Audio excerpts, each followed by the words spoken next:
Good morning.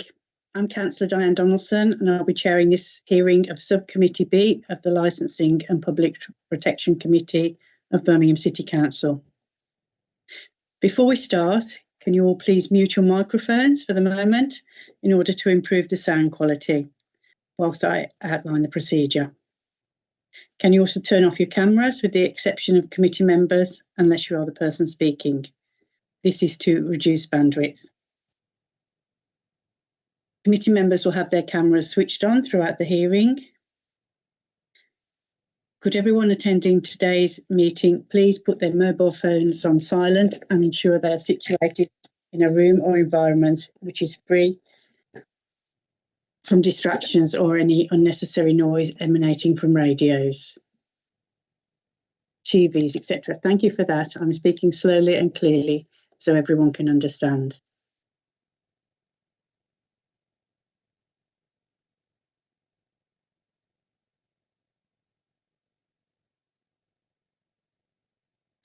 It is vitally important, for what I hope are obvious reasons, that those attending the meeting and making representations are able to hear me and members of my subcommittee and others.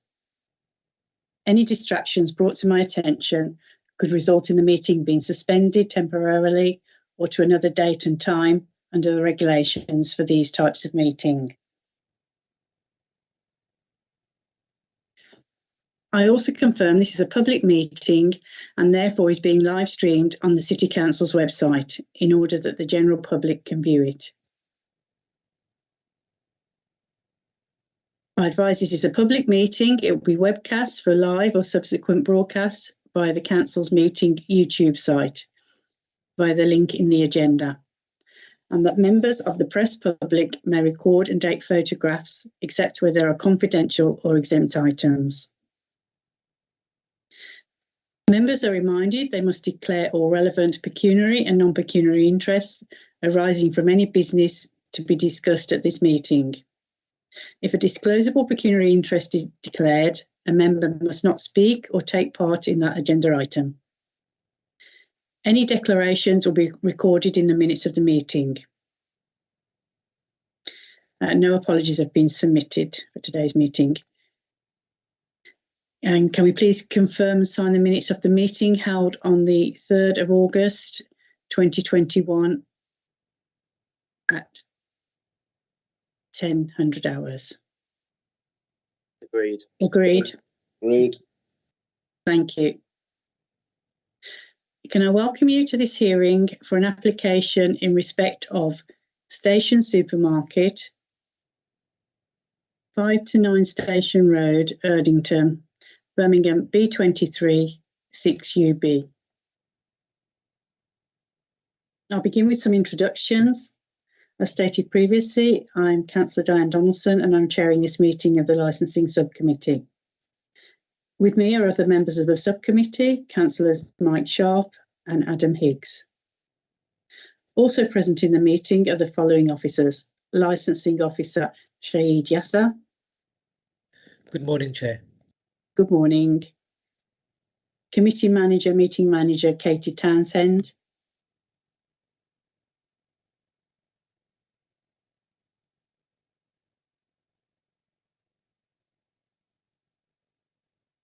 Is Katie here?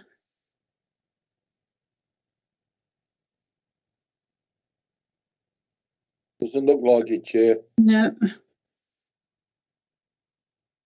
Sophia? Hi, sorry. Yes, I'll be doing the notes for this meeting. Oh, Sophia. Okay. Good morning, Sophia. Morning. So this is Sophia Mercer. And a committee lawyer, Joanne Swampillai. Good morning, Chair. Good morning. Could I ask all the parties to identify themselves, please? Firstly, the applicant, Abid Hussain. Good morning, Chair. I will be representing Mr. Hussain, the applicant. He also has a friend, Rizwan Shabir. They work in the shop together. When I went to the shop, they were both there. So they're both here. I don't know if you want me to turn the camera to them both, Chair. Yes, please. Hiya. Hello. Good morning. Good morning. Morning. Thank you, Mr. Craig. And next, those making representations. So we have West Midlands Police, Inaya Aziz. Morning, Chair. Morning, everyone. Good morning. And finally, Councillor Moore and Councillor Alton. Good morning. It's just myself this morning, so Councillor Alden's at Cabinet, but I'm here, one of the councillors for the board. Good morning. Chair, sorry to interrupt. It's her Untitled Licensing Officer. I'm making the representation, and Naya Aziz is supporting me. Okay, sorry. No, it's all right. Good morning, Humran Taj. You're welcome. Right, could I ask if any persons making representations wishes to withdraw their representations at this stage of the hearing? No, Chair. No, Chair. Thank you.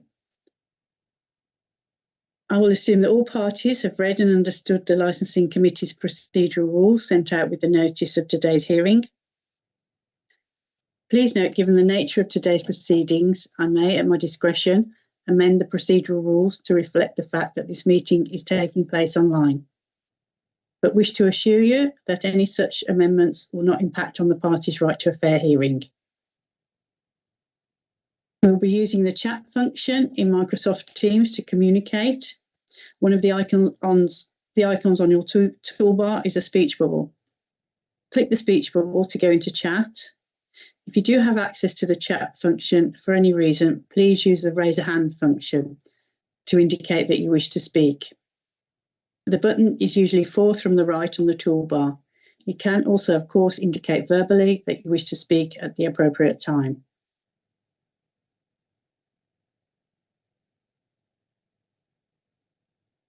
Can you all confirm you have access to the chat facility by typing your own name now? Officers will also type their job title, and meeting will not proceed until you have all done so.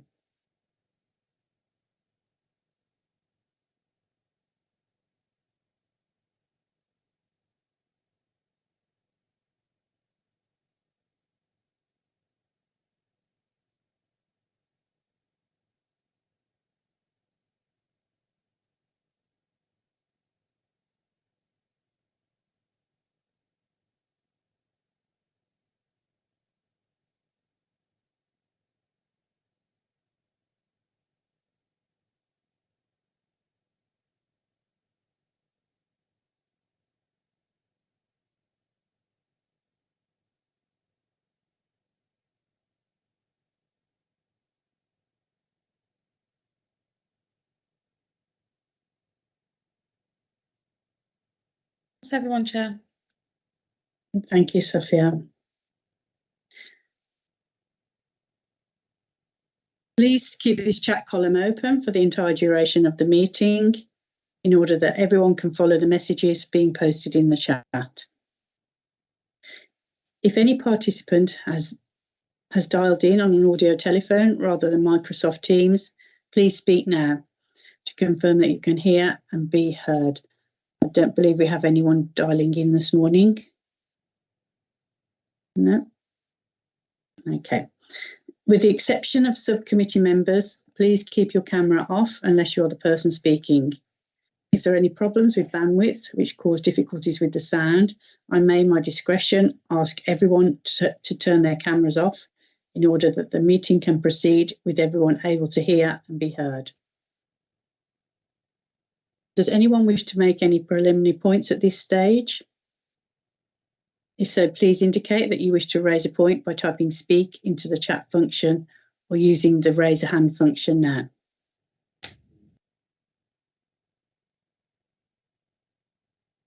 Councillor Moore. Thank you, Chair. I just wanted to point out there's been a number of documents served in outside of the committee procedural rules by the applicant and his representative. I'm rather concerned that has taken place, given that both myself and West Midlands Police served our supporting documentation in accordance with the rules as set out for this hearing. Thank you, Gareth. That's noted. We won't be taking into consideration. I haven't seen those notes. Could I respond to that, please, Chair? Yes, Mr. Cray. It's within the hearing regulations. Any documents that are served before the hearing. I'm always conscious in situations such as these. I'm conscious of huge volumes of documents being served at the last minute. What Councillor Moore is commenting upon is 2 letters from local residents. My fault, by the way, totally my fault. Client sent me them last week. Last week was, even by my standards, the most insanely busy week I've ever had, and I just didn't get to. It just slipped my mind. But there are 2 letters there that take a minute to read, and also 2 other documents that were sent through yesterday, which probably take less than a minute. One of which is an email that Councillor Moore has sent and received himself. So I fail to see what prejudice is the people who made representations are subject to. And in any event, the local authority's own rules are a good practice. What governs this hearing is the regulations, the Licensing Act hearing regulations of 2005. And so accordingly, they have been properly served on all the parties. And I don't expect Huram Taj will be objecting. Certainly, if he wishes to, he can. But frankly, it would have taken 2 minutes to read. So there's no prejudice been served by the service of these documents at the time. But I do apologise to everybody, including Councillor Moore, for the letters being served when they do. I mean, frankly, the letters aren't going to make any difference one way or the other. But local residents have wanted to engage with this process, and it's right that they have a voice in these proceedings. And so I would just invite you to include those documents in your deliberations. Thank you. Thank you. I'll refer to the committee lawyer, Joanne.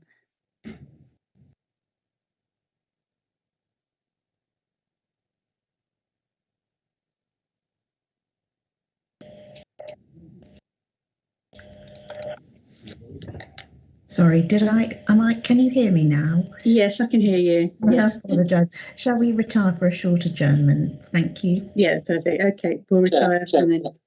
Can I say something further? Yes, certainly. Sorry, Gareth. Within the supporting documents are letters from 2 residents who are in support of the application. You know, I don't think, as far as I'm aware, from when I sat on licensing, you couldn't provide supporting letters at a hearing because they had to be representations in themselves. The fact that they've been provided here today at very short notice, because quite frankly, had I known the committee was willing to accept that, I would have spent the weekend getting lots of letters from residents of Erdington who are very unhappy with the situation, just like the applicant has. I think it'd be very unfair for those letters to be counted, given that we've not been given the opportunity to do so, and we submitted our evidence within good time, in accordance with the procedural rules set out by your subcommittee. Look, if I can assist the process, frankly, you are going to attach next to no weight to these letters, and if you do, there's something wrong. I'm not going to be placing any weight on them myself. 2 local residents have wanted to engage with this process, and all I ask is that those documents are included. But I am not inviting you to attach any weight to them, frankly, because they're not going to take this application one way or the other. My submissions in relation to where the application stands will. So hopefully that position will assuage any concerns that Councillor Moore has. I'm not inviting you to attach any weight to them at all. Okay. Right, we'll retire into the pre-meeting just to deliberate this. Okay, bear with us, we'll be back shortly.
Thank you.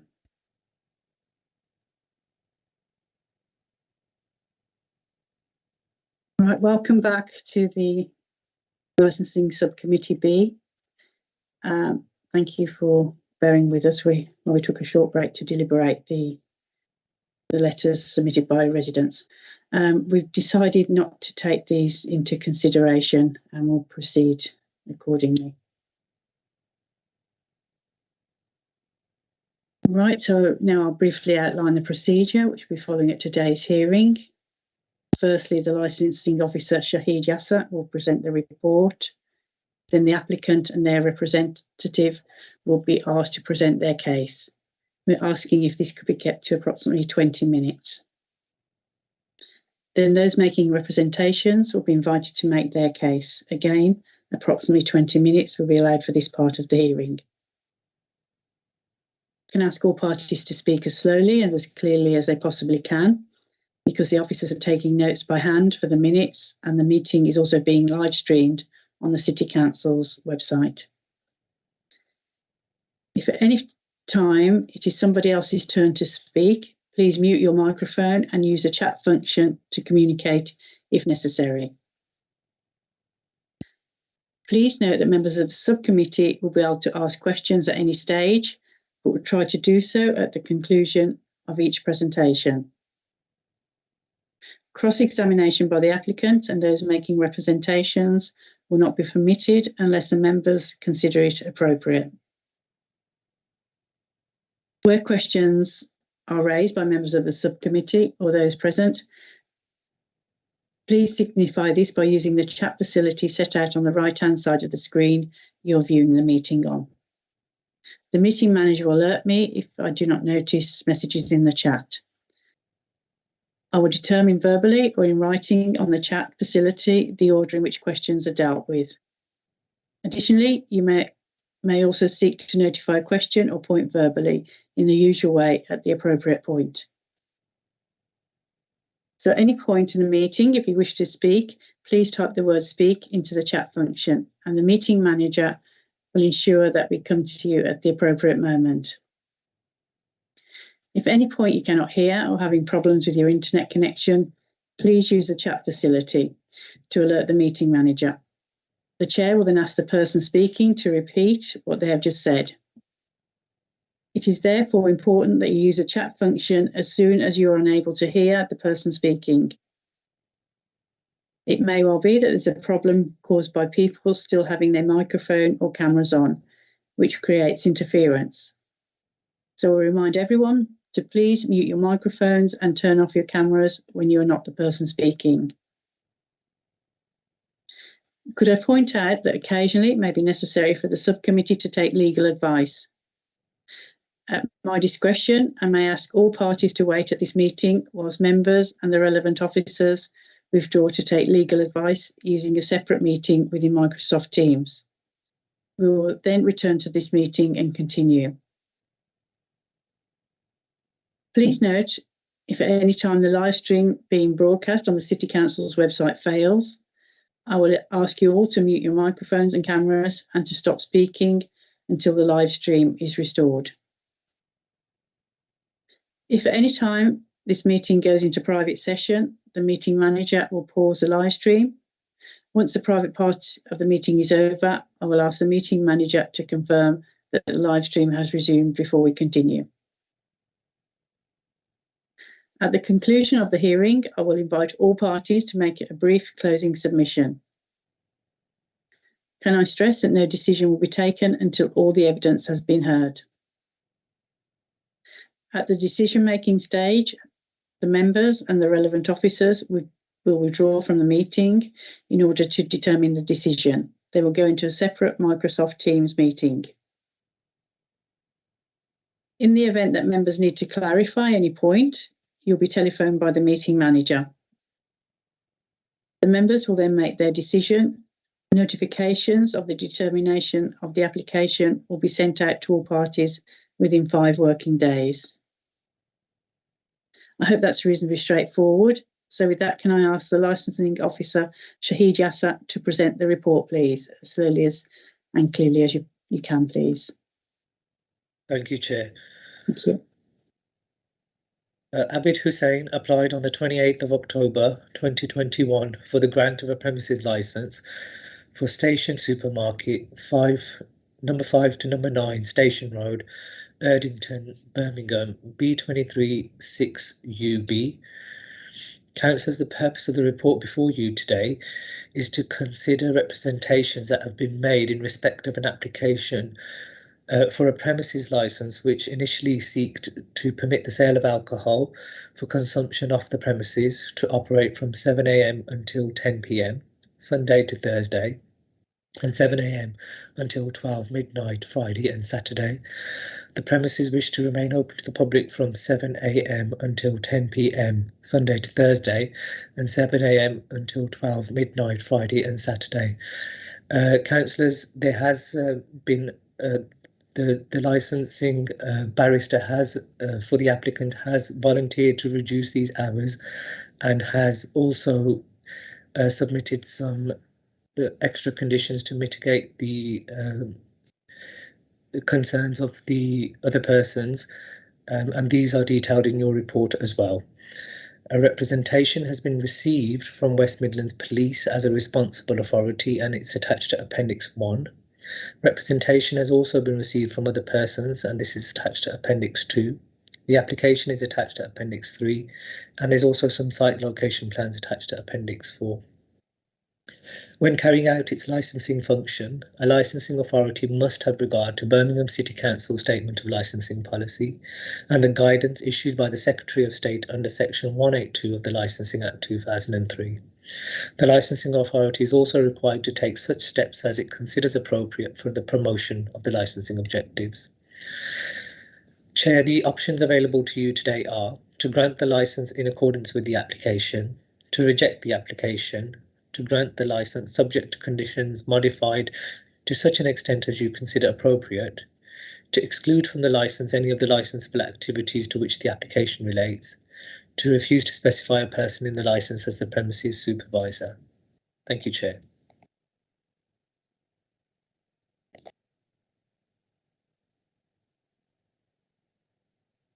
Chair, you're on mute.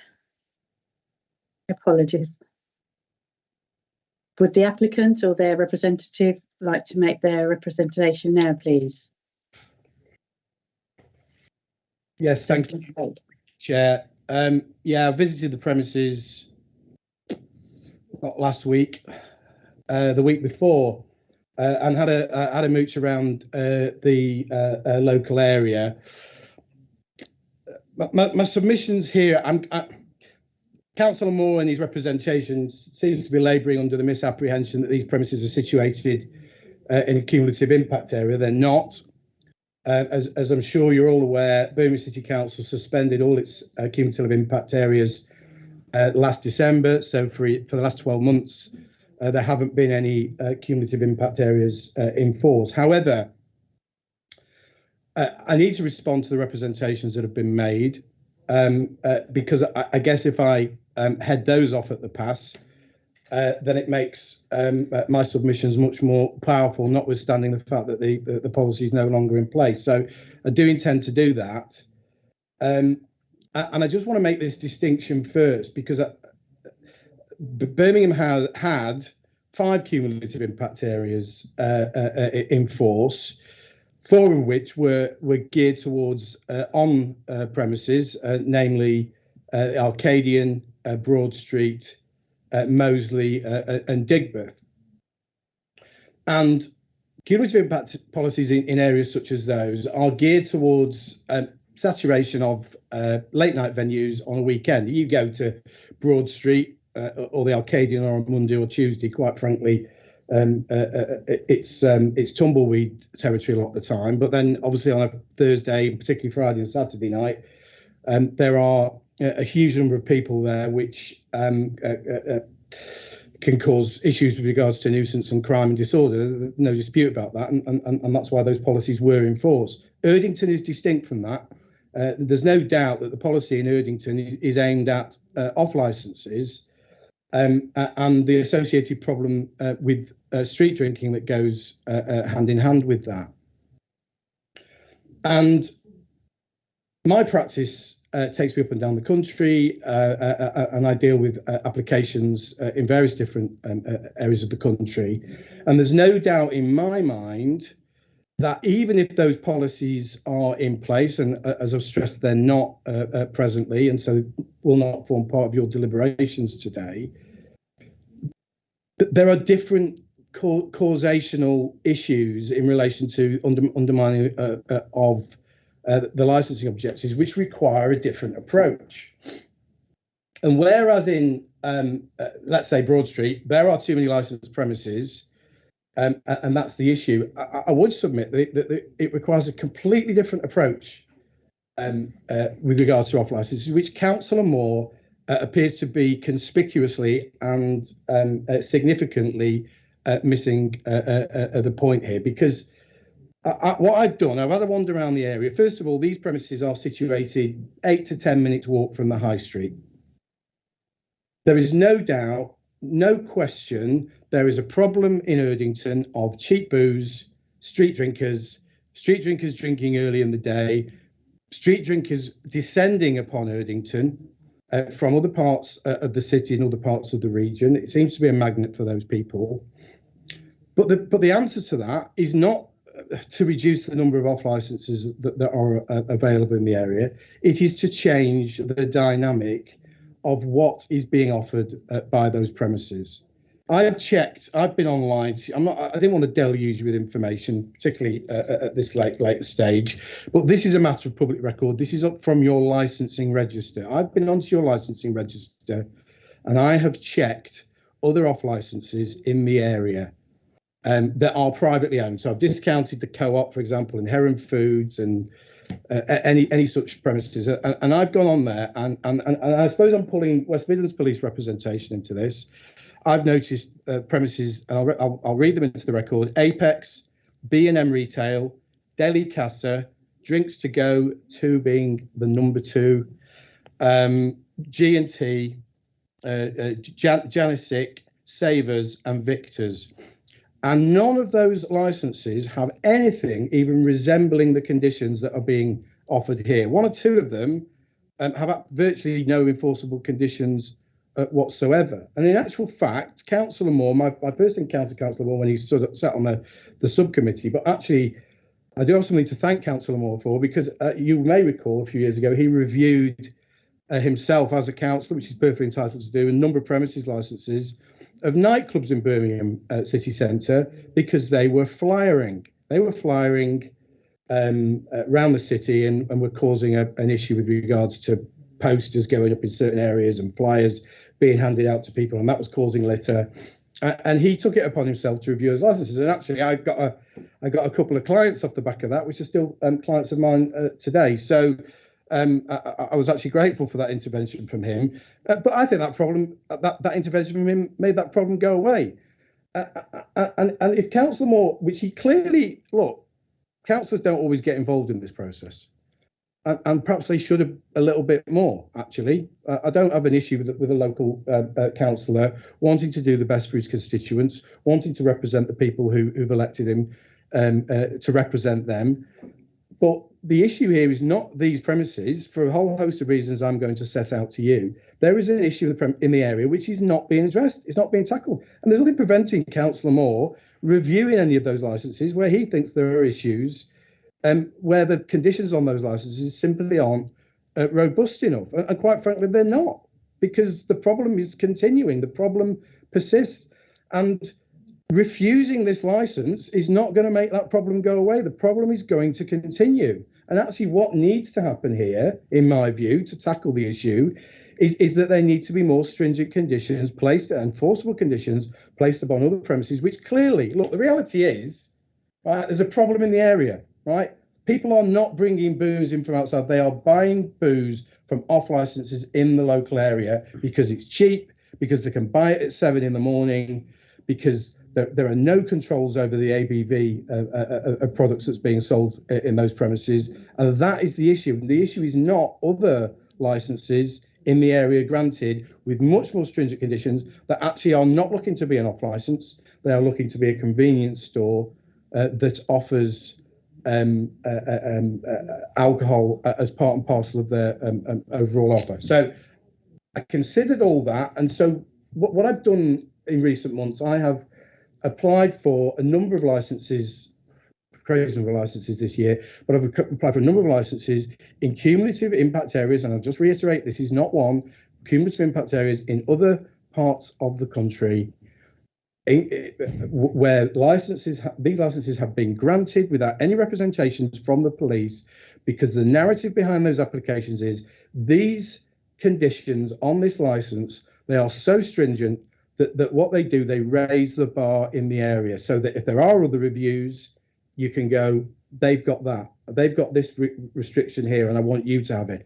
Or even in certain situations where the police, for example, approach somebody who has an off license and says, we're concerned about street drinking in the area. We would like you to put a minor variation before we consider a review. And I know in many instances that has taken place, and that, I would respectfully submit, is the way to tackle issues in the area, not to keep saying no to new applications that are more stringent whilst leaving those other premises alone, when there is a mechanism there to review them under the Licensing Act.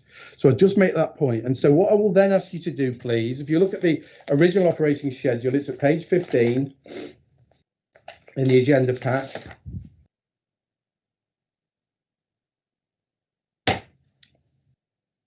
No, it's not. I don't know why I've said that. Or maybe it is. I don't know why that's confusing.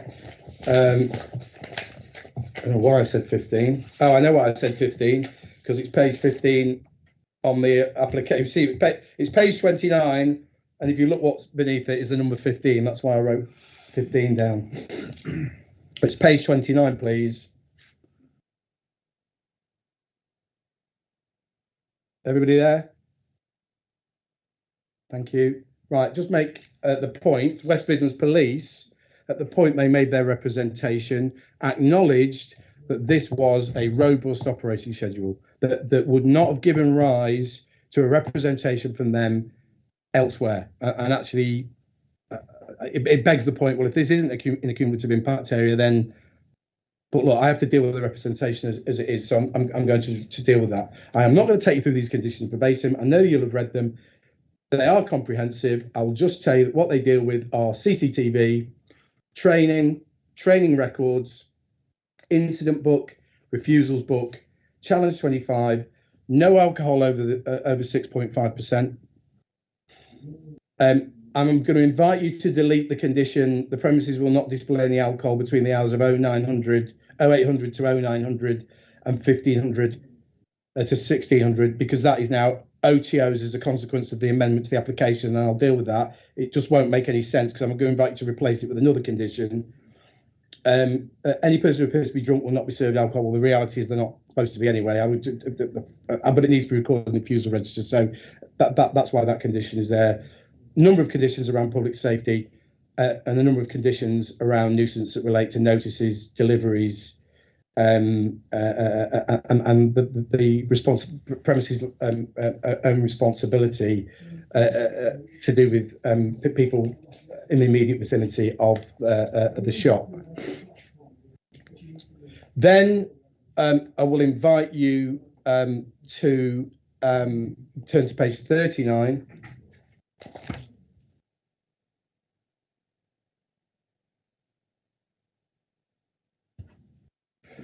And these are the conditions that I've offered as a consequence of my instructions and my discussions and my visiting the premises.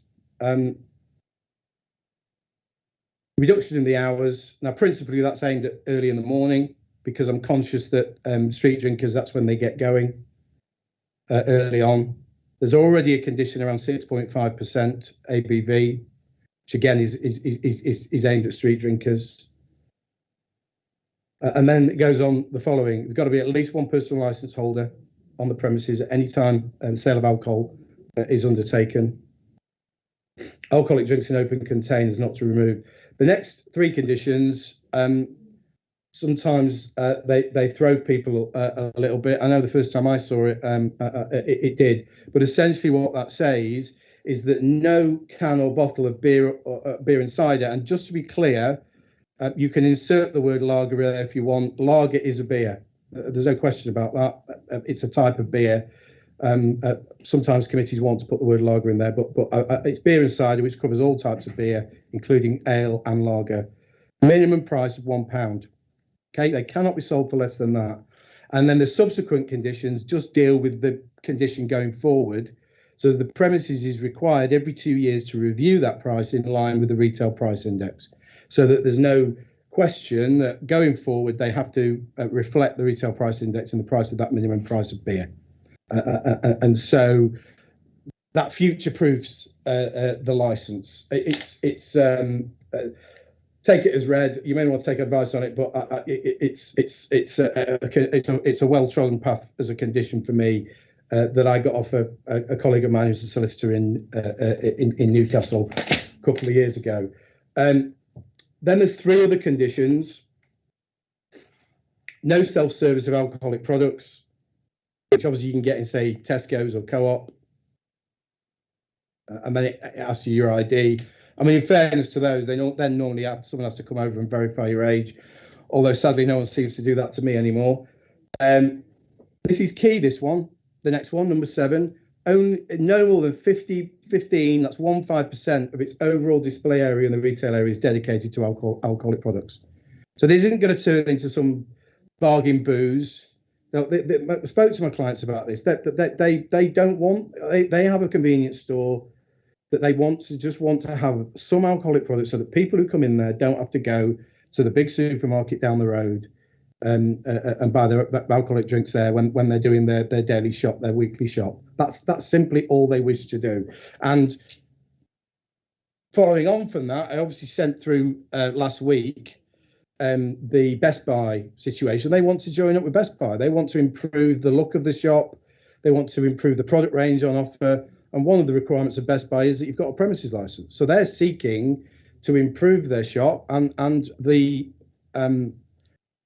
lack of a premises license will prevent them from doing that. And then lastly, the premises will not display any alcohol between the hours of 1500 and 1600.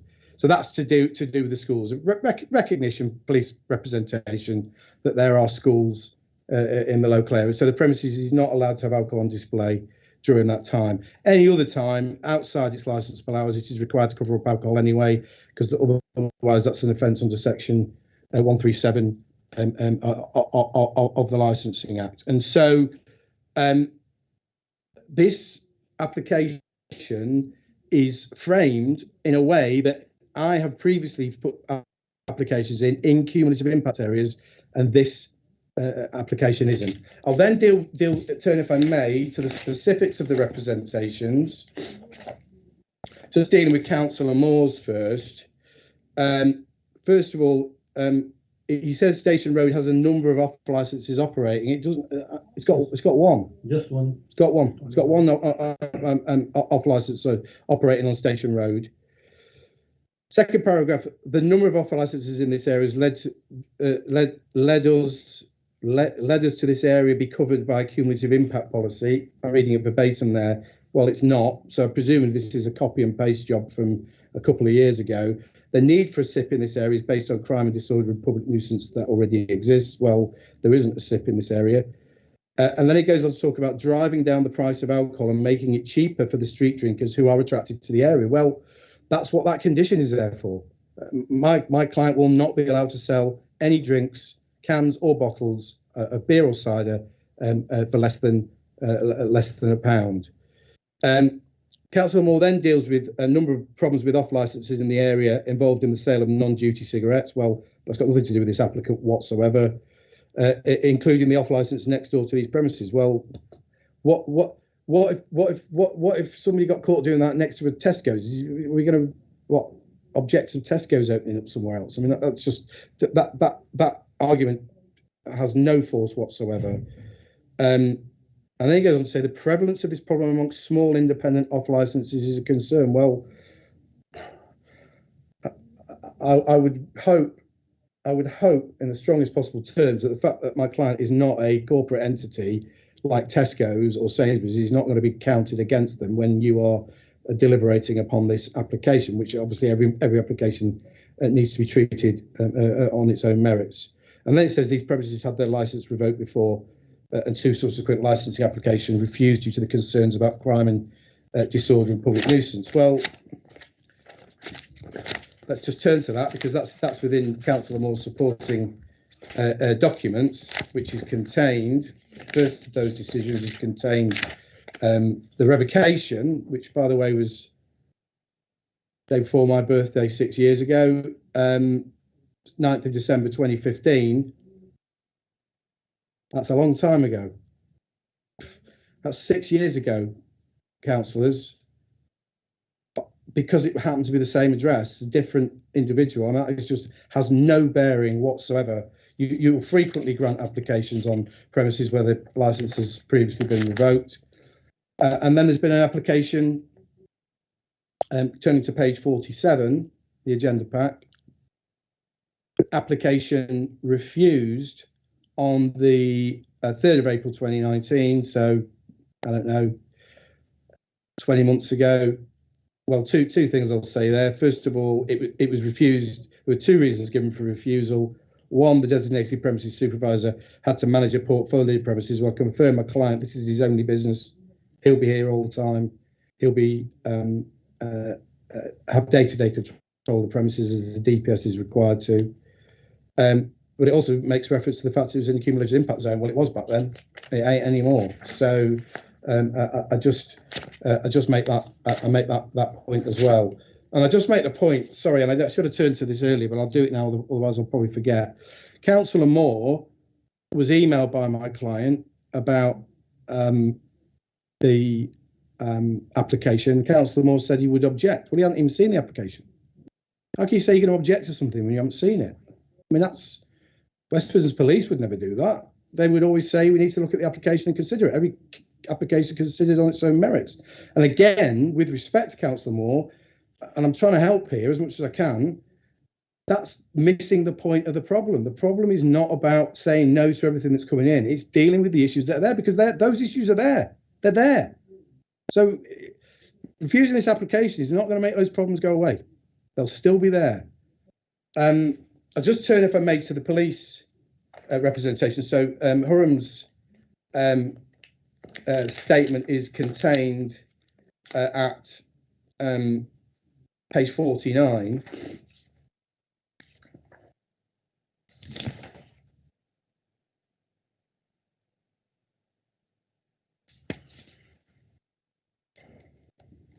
Except it's in a dense schooling area, we've adapted the application accordingly. He then goes on to comment on the cumulative impact area. Well, hopefully I've made that point forcefully enough. It isn't in cumulative impact area, and so your deliberations need to be. And look, maybe if this was on the high street, by the way, my submissions would have to be perhaps a little bit more defensive, because clearly that's where the problems lie. And with that in mind, I'm just going to skip off on a slight tangent, but it's still. It's relevant based on the submission I've just made. I have gone through the statement of PC Aziz, okay? And I have counted in that statement, these premises are situated on Station Road. It's 8 to 10 minutes walk from the high street, which is where the problems, where the problems are emanate from in the area. It's a 8 to 10 minute walk. If these premises didn't have an Erdington postfix on its address, well, bound to wonder, maybe it's just the fact it says Erdington on there, because the fact is it's 8 to 10 minutes walk from where the problems lie. I have been on to PC Aziz's statement makes reference to Erdington High Street on 13 separate occasions in his statement. 1-3. Okay, he mentions Station Road 5 times. What's Erdington High Street got to do with these premises? I've walked it. It's about a 10-minute walk to the high street. So just invite you to consider that. Then invite you to turn to page 51. I'm very grateful. Hurram's always very fair, by the way. I have to say this. He's always very fair. He has acknowledged it's a robust operating schedule, but I have to disagree with this. there are premises in Erdington that have licenses with similar conditions. Well, that may have to some extent been the case at the time the application was made, but that is absolutely not the case now. I have been through every single one of those licenses on the high street, and none of them have any conditions that vaguely resemble the ones that are being offered here. So what you will then have, if this license is granted, it's a benchmark. It's like this is the standard you need to be at if you want to properly promote the licensing objectives in the area. So I've dealt with that. I'll deal with, I'm conscious of time. I know I don't want to be eating too much into my 20 minutes. I suspect I've gone slightly over, but just make the point. There are obviously concerns that PCSEs has in the area. I reiterate the point I make, but it seems clear to me on there that he is talking about Erdington High Street again and again and again. Well, these premises are situated sufficiently far away. My clients here, two guys running the premises, pair of grafters. Every time I've rung them, they've been at the shop. When I went down the shop, they were there. They just want to have the ability to sell alcohol in conjunction and run their premises responsibly. They're nothing to do with what's gone on in the premises before. Certainly nothing to do with what went on next door. I mean, that's just, what's that got to do with the price of fish? That all they want to do is run a business in a legitimate way.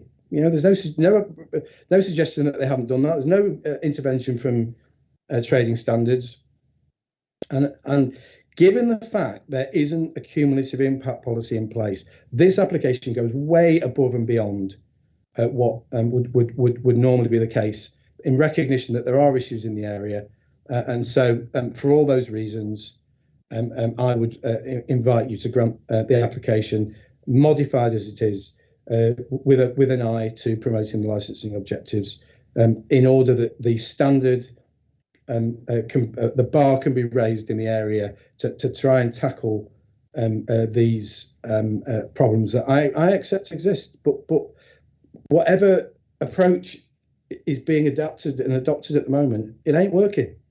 So for that reason, I will invite you to grant the application, and thank you for listening. Thank you. There'll be questions. Thank you. Yeah. Thank you, Mr. Craig. Yeah. Is that all of the submissions on behalf of the applicant before we go to members' questions? I'm just checking my notes. It is. Thank you. Thank you. Councillors, are there any questions that you'd like to ask the applicant? Thank you, Chair. No, thanks, Chair. Thank you, councillors. Right, we'll move on.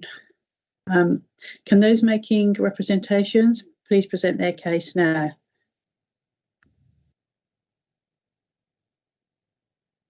West Midlands Police. Thank you, Chair. It's Hiram here speaking first. I'll go through it now.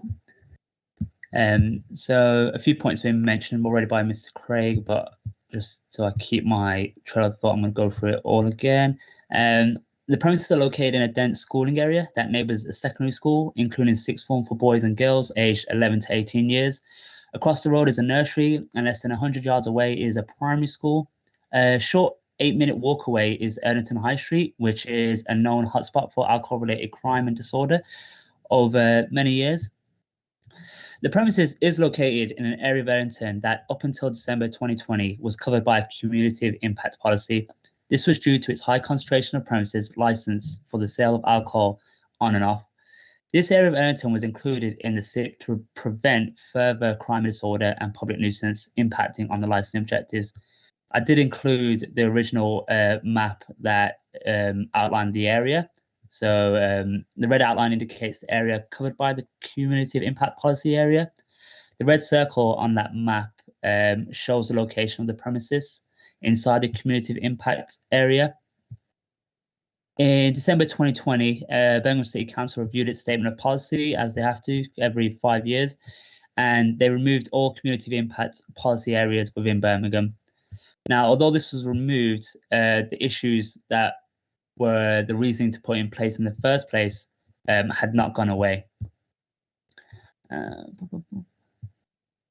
In line with the Licensing Act of 2003 and Birmingham City Council Statement of Policy, this application was fairly considered on its own merits, and the objection to the granting of this license is in regards to the cumulative effect it could have in its impact designated area.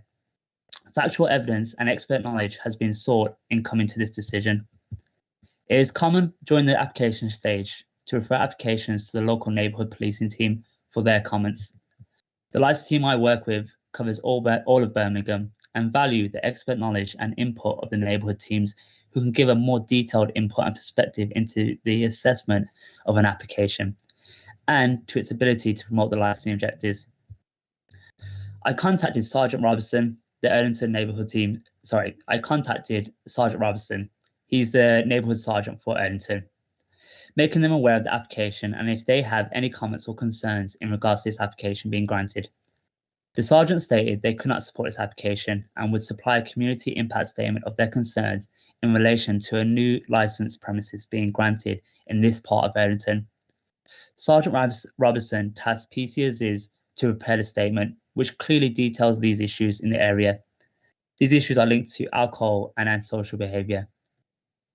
I'm going to pass you over to PCSs now. She's going to run through that statement for you. Inaya, it's down to you. Thanks for hello again, everyone. So I work on the Erdington neighbourhood team. I'll just briefly touch on Erdington as an area. So Erdington has a high population density and it is an ethnically diverse area with a population of individuals from Irish, Afro-Caribbean and Pakistani origins. Now, the rate of unemployment in Erdington is significantly higher than the average for and higher than the national average. It's also considered to be one of the most deprived wards in Birmingham. Now, housing in Erdington is a combination of private properties, including housing, which includes a large portion of HMOs, which are houses for multiple occupancies, and hostels. And as a result, it contributes to why the area is deprived. Analysis has shown that given that Erdington's an impact area, there is a disproportionate amount of crime, demand, deprivation and harm. Crimes in the area do include thefts, robberies, criminal damage and antisocial behaviour, including street drinking, drug dealing and assaults. Erdington as well, so particularly the High Street, which is situated an 8-minute walk from where the applicant's store is also responsible for around 5% of violent crime, which is recorded within the West Midlands police area, which can be displayed on figure 1. I will touch on Erdington High Street as well, because that's more of our problematic area in terms of antisocial behaviour, including street drinking, which leads to violent crimes as well. And there's a total of 18 stores, so 7 independent off-licence stores already permitted to sell alcohol, followed by 4 local pubs in the area and 7 retail chain stores as well, selling alcohol. And as I said, the proposed off-licence store is situated at approximately an 8-minute walk from the High Street, where we do have quite a large amount of stores already permitted to sell alcohol. Now, the key problems reported to us as a neighbourhood team surround street drinking, begging and antisocial behaviour on the High Street and also on the surrounding roads. We as a policing team were aware of these issues from first-hand accounts from governing bodies, local organisations and also members of the public through general discussions, community surveys, meetings and through our social accounts such as WM Now, where members of the community will express any concerns they have.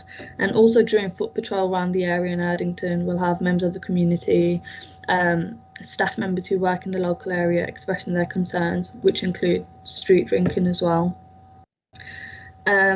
For over 5 years, there has been a long-term street drinking problem in Erdington, and as a result, the local community do fear for their safety, because those under the influence of alcohol, they are intimidating and aggressive, particularly when they're gathered in groups and when they are intoxicated, and can become physically and verbally violent towards innocent members of the public who are just trying to get on with their day.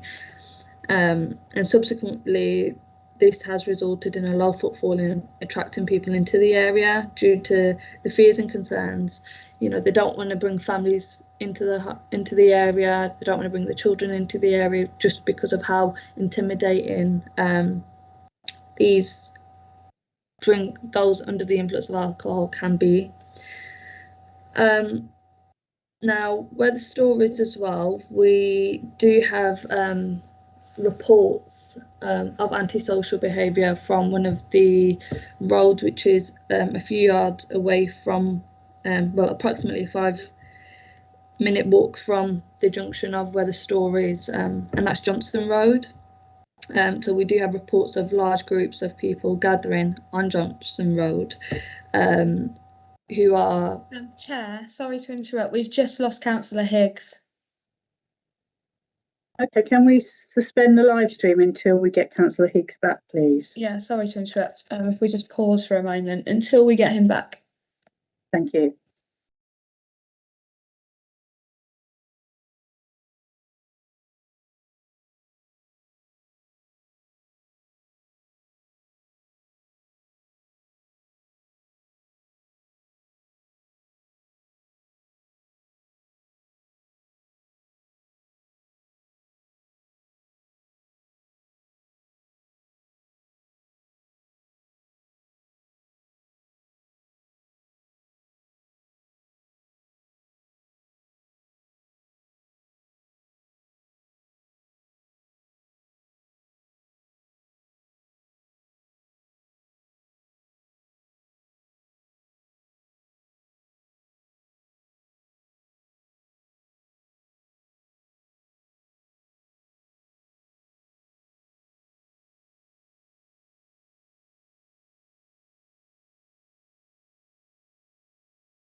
safety in street drinking, if that helps you find your space. Okay, yeah, I think, did you hear the bit regarding Johnson Road, sort of?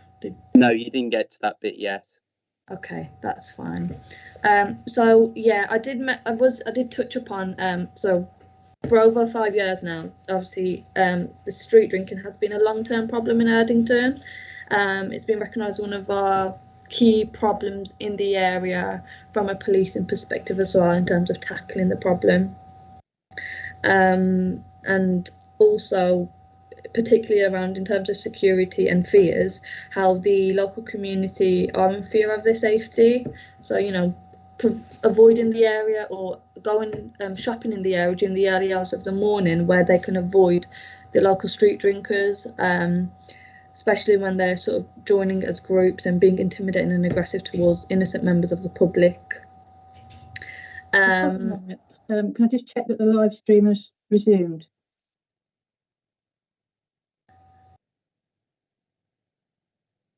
It has. Okay, thank you. Okay. So as well as that, so in terms of within the vicinity where the store is on Station Road, and that road is Johnson Road, we are aware of antisocial behaviour there as well. So we'd have frequent occurrences of groups of individuals standing at that road in Johnson Road, consuming alcohol and being quite intimidating towards residents in the area. Station Road itself is a busy area. There are shops on both sides of the road, and there's a high footfall of individuals using Station Road, as it's a busy part of Erdington. Many of individuals use that, and members of the community use that area for commuting. We've got the Erdington train station, which is located there as well, and then we've also got 2 junior and infant schools located on and off Station Road as well, and there's also a nursery located opposite Johnson Road. So we've got a high footfall there of local members of the community, and also young children and parents using that busy main road as well to take their young children to school, and using also the transport links there as well. And like I said, Johnson Road, we do get frequent accounts of social gatherings of people there. With our street drinkers as well, they do tend to travel from outside areas of Birmingham. Majority of them aren't actually from Erdington. They use that as their central hotspot location, and they use transport links, including the buses and the trains, to get to Erdington and to get to the high street. So the proposed where the store is as well, where it's situated, it's within walking distance of the train station as well, as is Erdington High Street. The High Street itself, unfortunately, suffers considerably from antisocial behaviour from many individuals who are under the influence of alcohol.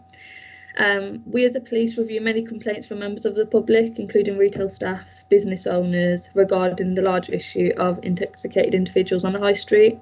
Unfortunately, it's a daily occurrence, with large groups congregating on the high street, particularly by the Dixon's estate agents. And the behaviour of these intoxicated individuals and groups includes becoming verbally abusive towards one another, as well as innocent members of the community who are sadly just going about their day. And unfortunately, the aggression can escalate to physical altercations and can also lead to criminal offences being committed, such as serious assaults, violent disorders and thefts, where police resources are being utilised effectively to ensure, you know, we're getting there as fast as we can, and, you know, responding to incidences where this is occurring. So on the high street, there are currently 7 independent off licences selling alcohol. Some of these stores open as early as 8 o'clock in the morning, and closing times are as late as one store which closes at 3 in the morning. As well as that, we've also got chain retail stores on the high street who are also licensed to sell alcohol. So there's 7 of them as well. And there's also approximately there's 14 stores permitted to sell alcohol, with 4 pubs located on the high street and the surrounding roads also. We do get large groups of up to 20 people, which can be seen on and around the high street. And particular hotspots include the Six Ways roundabout, including the local alleyways, and who are just loitering around, just being a nuisance towards to local members of the community. Whilst they're also loitering around, it also includes them leaving mess and litter behind, including beer cans and glass bottles, which are hazardous towards members of the community as well. There's also been reports of intoxicated individuals using the public phone boxes and alleyways as well as toilets to urinate as well as defecate, unfortunately. Now, majority of these individuals that consume alcohol on the high street and the surrounding parts of Erdington as well, they travel from other parts of Birmingham, as I mentioned earlier, and they use the transport links such as the buses and the trains. These areas include Handsworth, Witton and Perry Bar, to name a few. As I said, the train station is located on Station Road, and the drinkers will also gather there and cause a nuisance for the local commuters. And the store is located approximately a 2-minute walk from that train station as well. Now, we as a neighbourhood team, as I said, we're aware of the problems regarding this, and it's a prevalent problem for us. And we are proactively targeting the antisocial behaviour in the area, and that includes proactive foot and mobile patrol to move on these highly intoxicated individuals and groups, and also issue them with formal warnings, including community protection warnings followed by notices, and then taking necessary police action. We've also got a proactive management plan, which is a plan to address essentially how we're going to address the issue. So that includes working with partner agencies to develop proactive interventions on how we can move forward in terms of addressing the matter. From the number of premises available on the high street and surrounding roads providing alcoholic beverages, I do believe that a further off licence isn't necessary.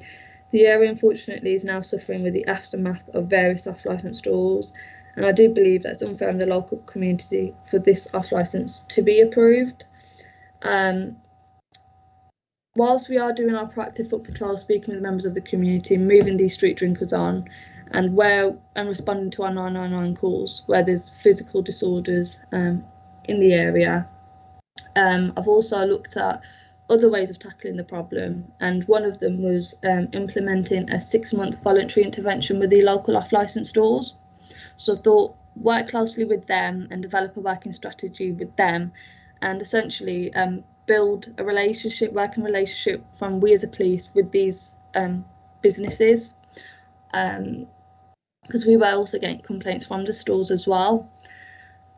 So what I did was I implemented a voluntary intervention with these stores. This intervention was trialled initially in Devon, Leeds and Plymouth, and it was proved successful. And that included getting these stores to, because I looked at these stores off licence conditions, and I could see that there was some of advising if they could implement some voluntary conditions into their stores, and seeing whether we could have a reduction in street drinkers in the area and violent disorder in the area, which the stores did agree on. Some of those conditions included stopping the sale of single cans of alcohol, which is something that does attract the local street drinkers. Further conditions which they also agreed to do was stopping the sale of alcohol, including beer, ciders and lagers above 6% ABV, as well as large 1 litre cider bottles. From my basic observations of these street drinkers, I could see these were the kind of products that were attracting them to the high street, because it was essentially, it's cheap alcohol, it's high strength stuff, it's the kind of stuff they want that attracts them to the area. Further to that, the stores also agreed not to serve customers who they believed were street drinkers and believed that they were going to consume the alcohol on the high street or within the vicinity of their premises. And where street drinkers were congregating, to move them on or to report them to us as a police so we could take action as well. Further to that, we also advise us on a voluntary basis again to have a refusals register kept on the premises, and also for staff to be trained as to their obligations for the sale of alcohol, and which would be refreshed on an annual basis following any changes to the Licensing Act 2003. That's a 6-month intervention, and unfortunately, which is great that the stores have proactively engaging in it. Unfortunately, there doesn't seem to be any change in terms of street drinkers coming to the area. As I said, they come in groups as well. So in terms of the single cans, they can put all their money in together and buy a whole pack of alcohol and consume that on the high street.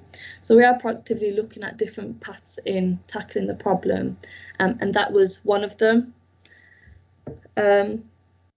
So we're looking at the problem from different perspectives, and whilst we still continue to do that and still continue to police the area and listen to the public's concerns and work with local partner agencies, including the council, on how we can tackle the problem, it's important to know how the local community feel, and from reviewing it from a policing perspective, we do feel that the motion for this store to sell alcohol will only add to the further detrimental impact of street drinking in the local area. There is currently a huge issue around antisocial behaviour on the high street, and I feel that the store will only negatively impact the local area. We as a police are currently dealing with the disorders present on the high street and also the surrounding roads as well in Erdington, involving disorders of intoxicated individuals. And I strongly feel that a further off licence will only add a further strain to the service. And additionally, with the knowledge of the area, the opening of another off licence store will only result in further police resources having to be put into the area. And in my professional opinion, if this application is granted, it'll only be detrimental to the local community, as there will be further disorder and antisocial behaviour in the area. Now, the prominent issues are Erdington High Street, and as I said, it's an 8-minute walk from where the proposed off-licence store is where the proposed store is situated. Many of these individuals who do consume alcohol on Erdington High Street do use the train services as well. They will see where that store is as well, and potentially use that store to purchase their alcohol as well. And as I said, it will result in a further growth of drinkers congregating and causing antisocial behaviour on Station Road. And it is highly likely, as a result, West Midlands Police will be required to respond to incidences around this, where Station Road and the surrounding roads is a very residential area. And then we've obviously got the nurseries and the schools there. So it's an area of concern for us for a store to be there, which will attract street drinkers to that area. And unfortunately, whilst our priority is to respond to these incidences, resources are currently already stretched due to the current climate of the COVID-19 pandemic. And we as the Erdington Neighbourhood team have reviewed the impact that this proposal would have from a policing perspective, and have taken into account the local community's fears and concerns, and strongly feel that this application should not be granted. Thank you. Hi, Chair. I'll just finish up the West Midlands Police representation there. I'm conscious of the 20 minutes, so I'll try and be as quick as possible. Thank you, Anai. As mentioned, this area is already saturated with premises permitted to sell alcohol. The Licensing Act or the Birmingham City Council Statement of Licensing Policy does not limit the amount of premises that can be granted a licence in a given area, high street or residential area. The Licensing Act does state relevant objections should be made in relation to how the granting of such a licence would impact on the promotion of the licensing objectives. We have just had a detailed account from Officer Aziz, who deals with crime and disorder and public nuisance on a daily basis, first-hand experience of dealing with the licensing objectives not achieving their purpose of preventing these issues. As mentioned before, this application was fairly assessed on its own merit. The application submitted for the premises has a robust operating schedule, one that ordinarily, for a premise seeking off sales of alcohol, would not be objected for an off-licence supermarket. The operating schedule offered suggests the applicant has taken some consideration of the licensing objectives and the impact of which their premises may have. Ordinarily, these conditions would be considered proportionate and effective in the promotion of licensing objectives. However, in Erdington's impact area, they are not enough. There are premises in Erdington that have licenses with similar conditions to those proposed by this applicant. Conditions around staff training, Challenge 25, incident book, refusal logs, etc. In spite of these conditions already in place with current premises, issues around alcohol-related and social behaviour and crime and disorder still remain. Mr. Craig stated in his representation he looked at a number of premises on Birmingham City Council's register to see conditions in place, taking out your big hitters such as co-op, etc. He mentions a number of independent premises don't have enforceable conditions and that address the issue, and that statement would validate his comments in regarding to changing the dynamic of Erdington and make this application stand out amongst other off licenses in the area. I won't go through all the main premises mentioned by Mr. Craig in making this point, as frankly I can't remember all the premises he named in his representation of place that he looked at to come to that conclusion. But the first premise Duncan named was Delicasa, which I double checked during the adjournment, and looking at their license further solidifies my point that I've made around premises having conditions similar to his application. Obviously, you don't have time now, but you can look at that application later and you'll see that they have similar conditions around staff training, incident books, Challenge 25, and forbidding the sale of certain strengths of alcohol.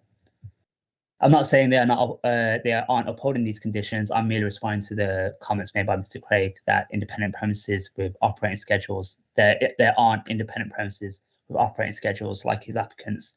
The only additional condition I can refer to on this application is around displaying alcohol at certain times, which seems logical for this application given it's in a densely populated schooling area. I'll finish off. Alcohol-induced behaviour is having a detrimental effect within the area and the local community, whilst also stretching police resources, as mentioned by PCSs. It is a stance of West Midlands Police that no conditions will mitigate their concerns around the granting of another premises licence in an area with an abundance of alcohol-related crime and disorder and public nuisance, especially for off sales. Thank you, Chair. Thank you, Harman. Thank you, Anaya.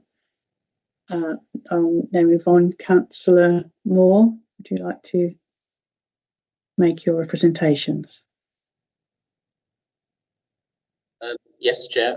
Sorry, I thought committee might be asked if they had any questions of the police, but no, that's fine. Happy to. I'll take all the questions afterwards. Okay, no, that's fine. So, thank you, Chair Committee. Mr. Craig spoke at length about Erdington and his visit to it. He seems to know the area very well, although apparently better than me, according to some of the stuff he was saying.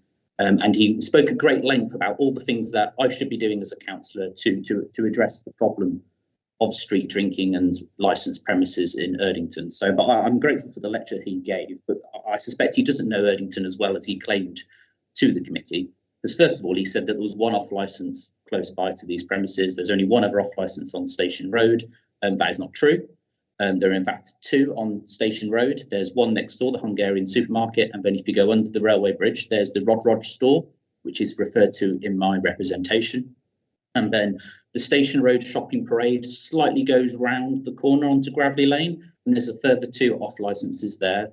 So actually, if you were to grant this application, there would be five within the Station Road shopping area.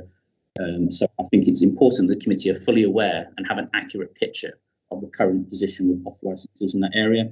I mean, there's a lot of talk about the high street, and Mr. Craig clearly, you know, his involvement is licensing. We should certainly take up magic as well, because it's clearly some sort of art of distraction, because he wants you to focus on the high street and look at all the problems over there. Look over there, don't look here, look over there. But the problem is that there are issues on Station Road itself. Unfortunately, the police kind of fell into this rabbit hole. But the issues on Station Road are distinctly different to the high street. And the local community reflect that street drinking is different. The antisocial behaviour is very different to what takes place on the high street. And actually, the two are very, very close together. There's constant reference to 8-minute walks. So, I mean, I assume this must have come from Google, because if you put it into Google, it says 8 minutes. But that's from the centre of Station Road to the centre of the high street. Now, these premises aren't at the centre of Station Road, and the high street doesn't start at its centre. actually the two bisect each other. And actually, if you look on your map, the high street is actually on the map that shows you where these premises are located. The high street starts actually probably 2 minutes away, because the high street is actually on the corner of the Cross Keys. And if you go around the corner, there's a shopping parade, and that's where your first off license hit. It's Victor's. That's probably 3-4 minutes. Now, Mr. Craig said he visited Erdington. He strikes me as someone who's reasonably able-bodied, so I'm sure he would have picked that up when he as part of his visit, that actually these premises are much closer than he's made out. The high street is not a million miles away, as he made out. It is very, very close, but the issues, as I said, are very, very distinct. These issues are very distinct in the sense that it's mainly around the train station. It's late night drinking. This isn't necessarily daytime drinking. This is late night drinking. I assume when Mr. Craig visited, he didn't visit it at night, but that's where a lot of the problems take place. They sit around St. George's Avenue. They sit around the St. Thomas Association car park. They sit in Erdington train station, and they drink the cans. And that's always evident in the morning because there's always a pile of cans which the station crew have to clean up. And they're pretty loud, they're jovial, and they're causing all sorts of nuisance to local residents nearby, including particularly Dwight House on St. George's Avenue, which has a lot of elderly people living in it. And over the years, they've had a lot of concerns from residents because of the congregation of particularly drinking at night. But we also have an element of day drinking. This takes place on the Johnson Road, which the police referred to earlier. It's on the very corner. It's what used to be a Ladbrokes. Ladbrokes has obviously packed up and moved off, an example of a business leaving this area because of the problems associated with it. But these people live directly within the vicinity of the premises. They live in the flats above the shops on Station Road. They congregate at all hours of the day throughout the summer. They don't seem to do it in the winter. I don't think they like the cold weather standing around drinking. They certainly don't, quite often they're in vests, etc., and it's not the time of year for that. So, but they certainly congregate in large numbers. Sometimes they've even stuck a barbecue on the pavement and have a drink. And it causes all sorts of nuisance. And, that takes place in the summer nights as well. And we've had many complaints over the years, particularly from women feeling unsafe about walking from. They come home from work, they get off the station, at the train station, they need to walk to Gravelly Lane or Johnson Road or any part of West Erdington, and they have to walk through this.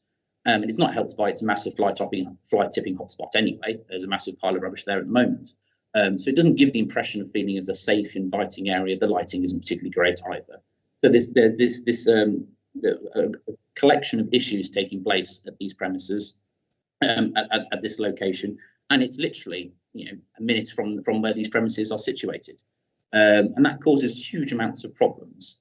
And we've worked extensively with the police and also with trading standards, because Mr. Craig seemed to focus an awful lot on this cumulative impact policy, and I don't intend to bore the committee because you all sit on it, you know what the current status of the cumulative impact policy is. But I would, but first of all, emphasise the Station Road is a main thoroughfare. It's the main route from the east to the west of the ward. It's the only actual way you can go through the ward itself from east to west. Otherwise, you have to leave it. But it's a very, very busy, congested area. And the train station is a magnet which attracts a lot of people. So it doesn't give a very inviting image of Erdington when you get off the train and you've got all these people lounging around, swearing, sometimes doing smoking drugs and drinking in the street. And that's certainly not the impression we want to give, and we want to remove that, which is why we spent many years campaigning for our cumulative impact policy. And it's worth reflecting that Station Road was covered in that. Now, this council would not have included Station Road in that policy if there was not a problem. That is, it has to be evidence-based. So clearly, at the time that policy was introduced, there was evidence to suggest that there was a cumulative impact on Station Road. Now, I appreciate it's not enforced at the moment, but that doesn't mean the problem isn't there. It's not enforced at the moment because of an administrative issue. And I still think you should give weight to the fact that there's a problem here, that there is a cumulative impact because you had a policy in the first place to reflect that. And it's not been revoked because the problem's solved and everything's hunky-dory now. It's not in place because of the coronavirus pandemic not allowing sufficient consultation to take place. And then I come on to the PSPO, because actually one of the things we're focusing on at the moment is a new PSPO application for Erdington.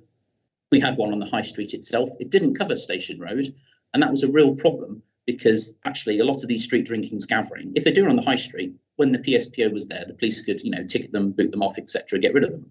That was a tool that they had to deal with it, but they couldn't do that on Station Road. So when we had these groups hanging around on the corner of Johnson Road, there wasn't much the police could do about it because you couldn't break up gatherings of street drinkers because there was no PSPO. Now that's going through the motions. Sadly, that lapsed in 2018 and has contributed significantly to the deterioration of the street drinking on the high street, which the police referred to and Mr. Craig wants you to focus heavily on rather than on Station Road. But the PSPO as consultation includes Station Road. Now, again, the PSPO has to be evidence-based.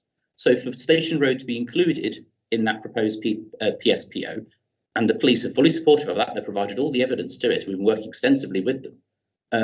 That shows that there must be a problem for Station Road to extend the PSPO and include Station Road. Because if there wasn't a problem, like Mr. Craig would suggest, then why is it being considered for a PSPO application area? All of that is evidence that Station Road itself is a problem area, and that's why the addition of another off licence will cause significant problems to that. It was also slightly bizarre because Mr. Craig seemed to think that the current actions have all failed.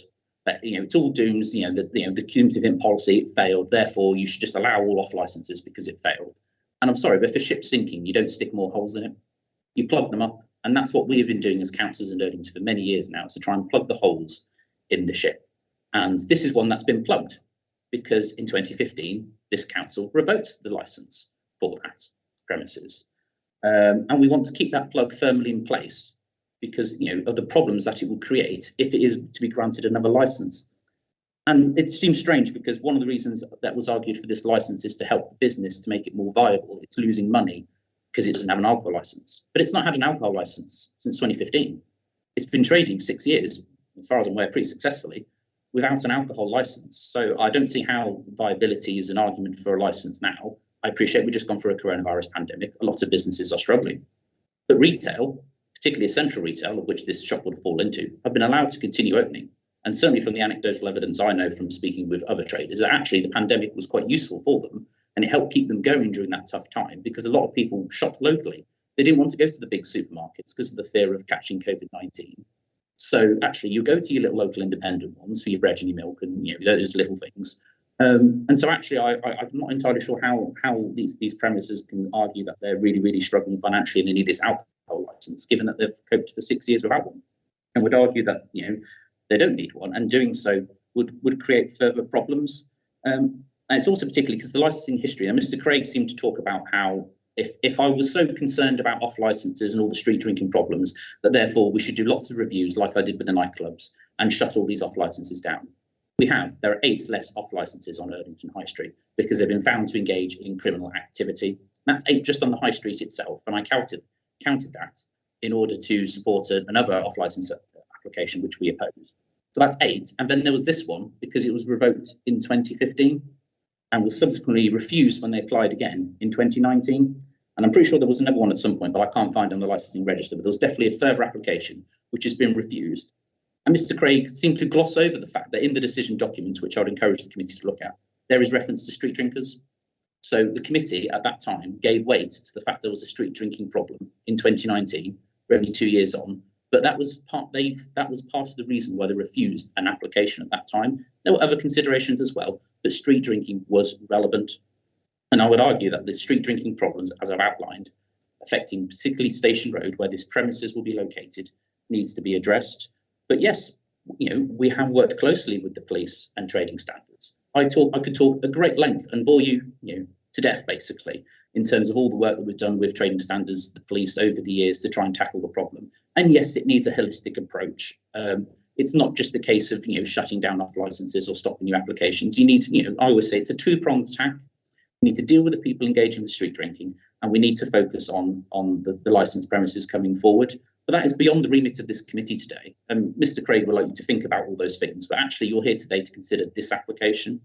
And the fact is, this is an area where there is significant crime and disorder, as evidenced by the police. We provided the latest crime statistics that we can get off the police website, which demonstrates that there is still violent crime taking place within this area, in addition to the street drinking, which unfortunately, as I'm sure you will be a councillor, not everyone reports crime to the police, that nuisance that they constantly see, which you have to give regard to as part of the licensing objectives.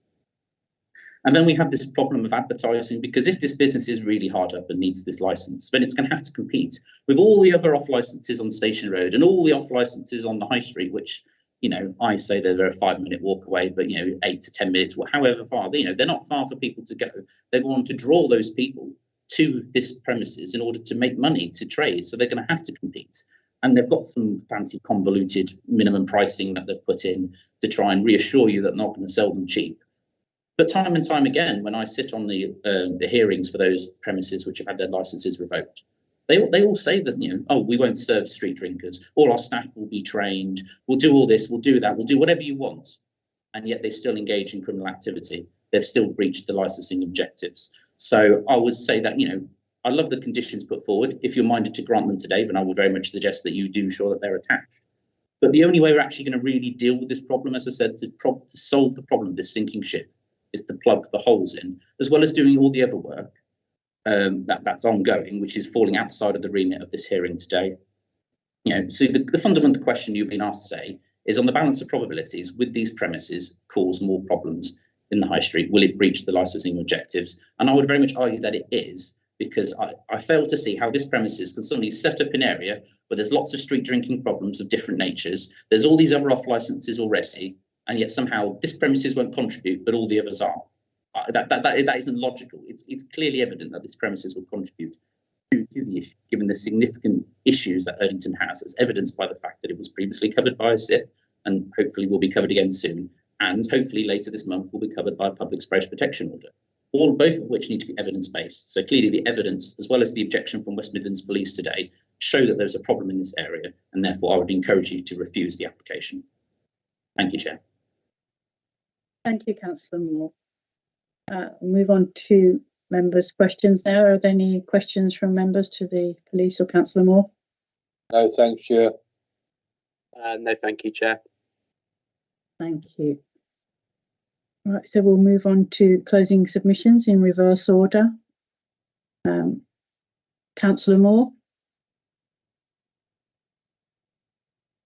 Thank you, Chair. It always feels slightly weird doing it in reverse order because you've just heard me speak at length. So I don't intend to dwell any further, but, you know, I'm here representing the people of Erdington today. They constantly complain to me about the issues with street drinking and antisocial behaviour taking place, and I'm here to represent them, to push for a solution to these problems. And the only long-term solution to it is proper control of licensed premises. And as I said, and part of that two-pronged approach is trying to stop the growth of extra licensed premises in an area where there is criminal activity taking place, where there is public nuisance taking place, where there is significant disorder and disruption, and people basically feel unsafe. And people don't deserve the right to do that. They want to feel safe. They want to be proud of the area they are. They want to feel welcome. They don't want to be greeted with a load of drunks shouting and swearing at them, particularly if they're there with children, you know, they're there, young children. The only way we're going to achieve that change is by stopping more off licenses opening up. We're not going to do it if we keep allowing them to show up, particularly because they will give you all the lip service. They'll tell you everything you want to hear. But as I've said, 8 off licenses have been revoked on the high street. That's just the off licenses, there's the pubs as well, that we've dealt with. And this premises previously had its license revoked for engaging in criminal activity. I'm not satisfied that the licensing objectives will be adhered to if you grant this application today, and therefore would ask for you to refuse the application, please. Thank you, Councillor Moore. West Midlands Police, if you'd like to make your closing submission now, please. Thank you, Chair. Not much to add, really. I think we've heard it all today. Just that if this license was granted today, we do think it would exacerbate the issues that have been mentioned in this hearing. If the committee were minded to grant the license, as mentioned by the council and the applicant, if all the conditions that have been proposed are attached to the license. And that's it, really. Nothing more. Thank you. Okay, thank you. Does the applicant or their representative wish to make a closing submission now, please? I'm sure it won't surprise anyone, Chair, that I shall be making some closing comments. Firstly, I note the intervention of PC Aziz in terms of the voluntary conditions. I would just make this point. Why do street drinkers use particular licensed premises? There are essentially 3 or 4 reasons for that. One is location. Another is the type of products that they sell. Another is the times that those products are available. And the key issue is that of price. And I think Councillor Moore described it, and thank you for describing me as able-bodied, by the way, Councillor Moore. He mentioned the fancy convoluted condition. Well, it's an enforceable condition. The premises, it's not just me saying all these premises are going to be on their best behaviour. They are going to be having to sell alcohol at that price, and if they don't, it's an enforceable condition which will render them liable potentially to prosecution. And so it isn't just a fancy, convoluted, nebulous promise that they're going to behave themselves. It's something that is properly enforceable that no other licence in the area has. The notion that these premises situated where they are, with the prices that they're going to be selling their products at, the minimum prices, the times that they're going to be selling alcohol, and the restriction on ABV, the notion that street drinkers are going to congregate and go there with all those restrictions in place is simply absurd. That is simply not going to happen. I'll turn a couple of points that have been raised in submissions of the police. First of all, and you'll be able to check this, by the way. First of all, those licenses that I made reference to, namely Apex, B&M Retail, Delicasse, Drinks to Go, G&T, Janisic, Sabres and Victor's, all on the high street. Yes, Huram is quite right. They have the usual standard refusals book, training records, Challenge 25. Those aren't aimed at tackling street drinking. As I've said, conditions in relation to street drinkers have to be related to the strength of the ABV, the price, the location, and the times that the premises are open. And in terms of that, the only two I could identify, Delicasse has a condition of a minimum ABV of 5.6%, and G&T has only 25% of their shelf space is dedicated to alcohol. Whereas my client, and so I would just invite you, forget the operating schedule that was on the application. The further conditions that have been opened are specifically aimed at street drinking, and none of those licenses on the high street have those conditions. I would also make this point and invite you to consider this, because Councillor Moore has suggested to you that there's a whole host of other licenses on Station Road. There aren't. I've just checked the register while he was making his submissions. There are, in fact, it's right to say 2, but there's a bit of a caveat with that. So if I've slightly misrepresented the position there, but I think it's right to say I've taken instructions on that. There is Rodrodge on Station Road, and that has a premises license, and that's an off license that trades, and that was one my client was referring to. Yeah. And then there's another one called Hungarian Supermarket, which does have a license from midday till 6 p.m. But I understand they don't sell alcohol there. They're out of alcohol, so they've got it, but they don't use it. So I mean, look, the fact is it's there, so I have to acknowledge that. But the notion that there's a number that Councillor Moore is not in accordance with your own licensing register. So I just invite you to consider that. Obviously, we're not here to check on necessity, which is something West Midlands Police have raised, and we're certainly not here to consider the cumulative impact area. Can I just make one other point, actually, because it's quite important? At no point have I said these premises are losing money. At no point have I said my client needs a license to survive. I've not said that. So that's a misrepresentation of what I've said. And if you need to check the recording, I would invite you to do that. All I've said is that they want this in order to enhance their business, and there's nothing wrong with that. There isn't anything. Of course, there's nothing wrong with that. So this is an application for a premises license with modest hours in an area that isn't subject to any policies presently, and you're dealing with the application as it stands today. And look, there is a ridiculous amount, I accept that, a ridiculous amount of street drinking in and around the high street. But what needs to be tackled are those 4 key issues, which are location. Well, you can't do anything about that, but these premises are situated away from that. Price, the times, and the ABV, and also the fact that there's a limited amount of shelf space dedicated to alcohol. And there are conditions on this license that tackle those things that none of those other licenses do. None of them. Forget things like refusals registers don't take this problem anywhere. What you have to do is make the drinks too expensive and too weak for these people to want to go and drink alcohol in that area and buy alcohol in that area. And this application is now geared towards that. And so given the limited scope of the hours, given the fact that this is an application being treated on its own merits, so forget all the other revocations in the area and all the other things that Councillor Moore has made reference to. You're dealing with this application as it stands. This application will stand alone, head and shoulders above any other off licence in the area, and will set a yardstick that the police can then intervene and say, look, those premises have got this, they've got that. And so on that basis, I would invite you to grant the application as it now stands. And thank you for listening. Thank you, Mr. Craig. I've got Councillor Moore who's raised his hand. Would you like to come in? He's had his say, to be fair. Yes, Chair. I just want to clarify a couple of things in Mr. Craig's statement. So the off licences I referred to, I said some of them are on gravelly lanes, so they wouldn't show up on a search of Station Road itself. But he said it's not true. You've said it's not true, Councillor Moore. Well, if you want to withdraw the fact that it's not true, I'm clarifying for the committee's benefit that the two of the off licences referred to are not on Station Road itself, they're round the corner. The second point I just want to clarify, Chair, is because he talked about the financial interest. That is actually in the supporting documentation that Mr. Craig submitted. It was the email that the applicant sent to me is the reason why they applied for the licence. So that is why I made reference to that point, because it's in the supporting evidence that Mr. Craig served. Okay, thank you, Councillor Moore. Right, so we've heard all the closing submissions now. I will now ask all parties to leave the Microsoft Teams meeting. The members and the committee lawyer and the committee manager will go into private session while the subcommittee makes its decision.